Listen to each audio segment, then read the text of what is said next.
नमस्कार, मी वैष्णवी. आपण पाहतात Indian TV news. Indian TV न्यूजच्या बुलेटिन मध्ये आपले स्वागत आहे. चला तर नजर टाकवायच्या काही विशेष घडामोडींवर. लोढा हेरिटेज आणि नवनीत नगर मधील रस्त्यांच्या काँक्रिटीकरणाच्या व गटाराच्या कामाचा शुभारंभ सोहळा कॅबिनेट मंत्री रवींद्र चव्हाण सोबतच भाजपाचे कल्याण जिल्हा उपाध्यक्ष संदीप माळी यांच्या हस्ते पार पडला. यावेळी मोठ्या प्रमाणात नागरिक तसेच भाजपाचे पदाधिकारी व कार्यकर्ते तसेच महिला मंडळ उपस्थित होते. यावेळी उपस्थित नागरिकांनी संदीप माळी यांचे आभार मानले.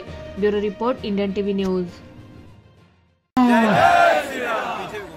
आज यहाँ पर सभी लोगों ने आज हनुमान मंदिर के इस वर्धापन दिन में आप सभी लोगों ने यहाँ पर हमें आमंत्रित किया है. मैं आप सभी का बहुत बहुत धन्यवाद देता हूँ.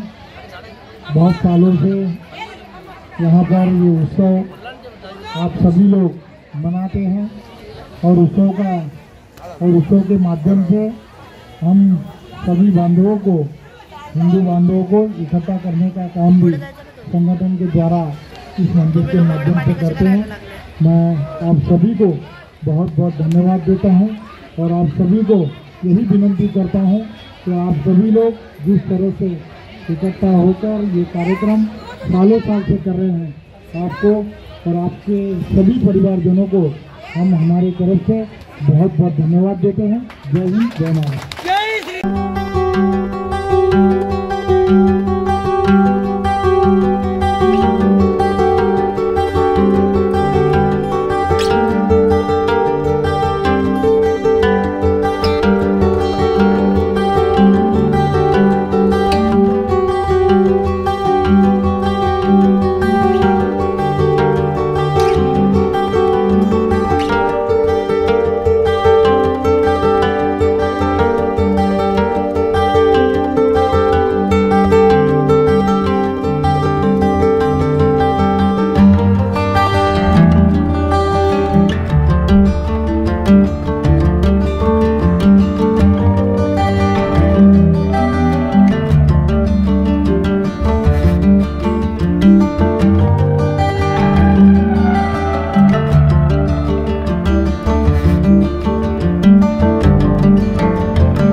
या होत्या इंडियन टीव्ही न्यूज. तुम्हाला आमच्याशी संपर्क साधायचा असल्यास स्क्रीनवर दिलेल्या क्रमांकाशी संपर्क साधू शकतात.